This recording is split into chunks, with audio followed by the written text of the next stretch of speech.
I would like to hear Huascar's playlist, right? This is 5 things, places, events, websites, books, whatever you name it, that if somebody's watching and they're curious and they're excited and they want to consume more, this is your playlist of where they should start. Or this is just 5 things that have inspired you. Okay. Poets. I'll give you just some names of poets who I think in just in the Kansas area that I think more people should be reading right now. Tracy Brimhall. She teaches at in Manhattan at K-State. I think her poetry is something that I turn to, and there's that level of sincerity in her work that I really appreciate. That I find in a lot of poetry that's coming out of Kansas and the Midwest, just in general. I'd recommend. A collection of work, African American poetry, 250 Years to Struggle and Song, edited by Kevin Young, who graduated from a high school in Topeka. I believe it was Topeka High. I might be incorrect with that, but that's 250 years of poetry, and it it's monumental. I believe that is a good starting place. I would make that part of a playlist. That's a definite one right there. I would recommend Uses of My Body from Simone Savannah.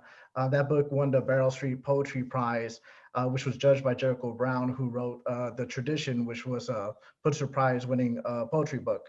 So, she's from KU. She graduated from KU. And that's another poetry book that I think is very important.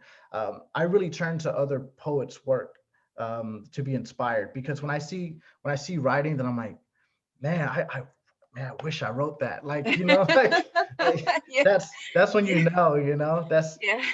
that's you're not comparing yourself to them. You see these other levels of art and writing, and you want to be there constantly. And I identify with those points of references, directions to Yeah. go into.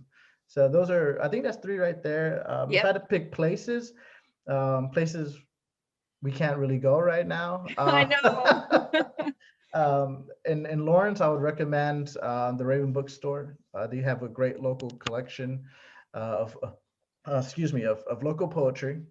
If I had to pick music, um, Christian Sands, his jazz Christian music, Sands. yeah, his jazz right now is just, man, it's wonderful. He's young, up and coming, and just creative, just super creative, just free, just freedom to do whatever he wants with his craft right now. And he's so good that no one's questioning it.